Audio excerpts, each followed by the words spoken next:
സജീവമാണല്ലോ ഞാൻ എന്നാ സജീവമല്ലായിരുന്നത്. ഞങ്ങൾ കൂടിയിരുന്ന് തന്നെ സ്ഥാനാർത്ഥിയുടെ കൂടെ പോകുന്നത് മാത്രമല്ലോ സജീവത. അല്ലാതെ എന്തെല്ലാം പ്രവർത്തനങ്ങളുണ്ട്. സ്ഥാപനങ്ങളിൽ പോകാം, വ്യക്തികളുമായിട്ട് ഫോണിൽ കൂടെ ബന്ധപ്പെടാം, ആശയവിനിമയം നടത്താം, കമ്മിറ്റികളിൽ പങ്കെടുക്കാം. ഇന്നലെയും ഞാൻ കമ്മിറ്റിയിൽ പങ്കെടുത്തല്ലോ, ഇലക്ഷൻ കമ്മിറ്റിയിൽ. അതൊക്കെ വെറുതെ ദുർവ്യാഖ്യാനങ്ങളല്ലേ, ഒട്ടും ശരിയല്ലല്ലോ അത്. എങ്കിൽ പിന്നെ ഞങ്ങളുടെ ആളെല്ലാം ഈ തെരഞ്ഞെടുപ്പിൽ പങ്കെടുക്കുകയും കമ്മിറ്റികളിൽ പങ്കെടുക്കുകയും ഞാൻ ഈ കൺവെൻഷന് വരികയും ചെയ്യുമോ? ഇതൊക്കെ അടിസ്ഥാനരഹിതമായ കാര്യങ്ങളാണ്. സജീവമായിട്ടുണ്ടെന്ന് അവർ തന്നെ പറഞ്ഞു. ഇന്ന് CPM ജില്ലാ സെക്രട്ടറി നടത്തിയ പത്രസമ്മേളനത്തിൽ പറഞ്ഞല്ലോ, പാർട്ടിയുടെ പ്രാതിനിധ്യം എല്ലാ കമ്മിറ്റികളിലും എല്ലാ സാന്നിധ്യം ഇവിടെയുള്ളവരുണ്ടെന്നുള്ളത് പറയുന്നുണ്ടല്ലോ.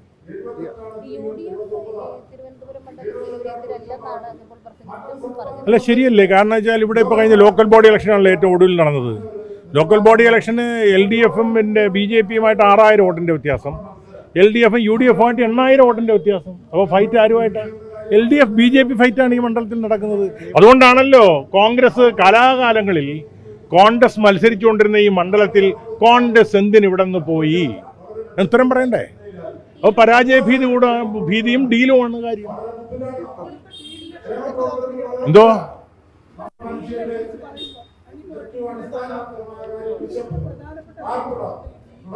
പ്രധാനപ്പെട്ട അതെ,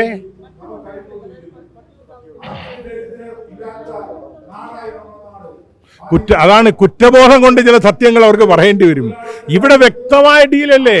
കാരണം കഴിഞ്ഞ 15 വർഷക്കാലം ഇവിടെ തുടർച്ചയായിട്ട് മത്സരിച്ച VS ശിവകുമാർ, 10 വർഷക്കാലം ഇവിടെ MLAയും മന്ത്രിയുമായിരുന്ന VS ശിവകുമാർ, ഇവിടെ ഈ തെരഞ്ഞെടുപ്പിൽ വീണ്ടും മത്സരിക്കുന്ന VS ശിവകുമാർ എന്തിനാണ് ഇവിടെ നിന്ന് അരുവിക്കരയിലേക്ക് മാറിയത്?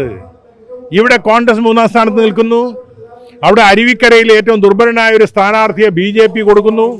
ഇവിടെ UDFിലെ ഏറ്റവും ദുർബലനായ ഒരു സ്ഥാനാർത്ഥി ഇവിടെ ഇടുമ്പോൾ അരുവിക്കരയും തിരുവനന്തപുരവുമായിട്ട് ഡീലുണ്ടെന്നുള്ളത് കോൺഗ്രസിന് തന്നെ ചില നേതാക്കന്മാർ എന്നോട് ദിവസങ്ങൾക്ക് പറഞ്ഞിരുന്നല്ലോ. അത് സത്യമാണെന്ന് തെളിയുകയല്ലേ? അത് ഞാൻ വസ്തുത ഫാക്ട് വെച്ചോണ്ടല്ലേ ഞാൻ പറയുന്നത്. ഇതിൽ പല ഒരു ഡീല് അരുവിക്കരയും തിരുവനന്തപുരം പോലുള്ള ഡീല്, വ്യക്തമായ ഡീല് തിരുവനന്തപുരം ജില്ലയിൽ വേറെ ഏത് മണ്ഡലത്തിലാണ് ഉള്ളത്? ഞാൻ കണക്ക് വെച്ചല്ലേ പറഞ്ഞത്. പിന്നെ എന്തിന് ശിവകുമാർ ഇവിടെ നിന്ന് മാറി? എവിടെ വിളിച്ചാലും ഞാൻ പോകും. ഇവിടെ നിന്ന് ഞാൻ അങ്ങോട്ട് പോയാൽ നിങ്ങൾ പറയും ഞാൻ ഇവിടെ നിന്ന് മാറി നിൽക്കുന്നു എന്ന് പറയും. അതുകൊണ്ട് ഇനിയിപ്പോൾ ഇവിടെ തന്നെ നിൽക്കാമെന്ന് വിചാരിച്ചു. അതുകൊണ്ട് തന്നെ ഞാൻ പറഞ്ഞത്, ഇവിടെ നിന്ന് വേറെടുത്ത് പോയാൽ പറയും ഇവിടെ നിന്ന് മാറി വേറെ പോയെന്ന് പറയാതിരിക്കാൻ ഞാൻ കഴിയുന്നതും കൂടുതൽ സമയം ഈ മണ്ഡലത്തിൽ തന്നെയാണ് കോൺസെൻട്രേറ്റ് ചെയ്യാൻ പോകുന്നത്. നല്ല വിജയസാധ്യതയുണ്ട്. കാരണം ഏറ്റവും ഒടുവിലത്തെ ലോക്കൽ ബോഡി തെരഞ്ഞെടുപ്പിൽ BJPയുമായിട്ട് 6000 വോട്ടിന്റെ ബഹുദൂരം നിൽക്കുകയാണ് ഇടതുപക്ഷ മുന്നണി. ഇവിടെ LDF അല്ലേ മുമ്പിൽ നിൽക്കുന്നത്. അപ്പോൾ 6000 വോട്ട് പിന്നിൽ നിൽക്കുന്ന BJPയുമായിട്ടാണ് ഫൈറ്റ്, അല്ലാതെ 8000-ൽ പരം വോട്ട് പിന്നിൽ നിൽക്കുന്ന കോൺഗ്രസുമായിട്ടല്ല ഫൈറ്റ്. തീർച്ചയായിട്ടും കടക്കണ്ട. ഇത്രയും കാലത്ത് 5 വർഷത്തെ എൻ്റെ പ്രവർത്തനങ്ങൾക്കുള്ള അഡീഷണൽ വോട്ട് വേറെ കിട്ടാൻ പോവില്ലേ? ആരട്ടിമറിക്കാനാ?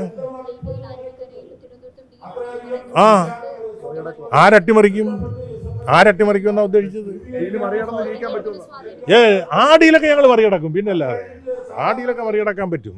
അത് ജനാധിപത്യ വിശ്വാസികളുടെ വോട്ട് അങ്ങനെ അവരുദ്ദേശിക്കും പോലെ കോൺഗ്രസിന് മുഴുവനായിട്ട് വിട്ടുകൊടുക്കാൻ കഴിയില്ല. കാരണം ഇവിടെ കോൺഗ്രസിന്റെ നേതാക്കന്മാരും പ്രവർത്തകരൊക്കെ ഇവിടെ നിന്ന് അരുവിക്കര പോയി. അതിലോ നിങ്ങൾ കാണുന്നതാണല്ലോ. അത് ഡീലിന്റെ ഭാഗമല്ലേ?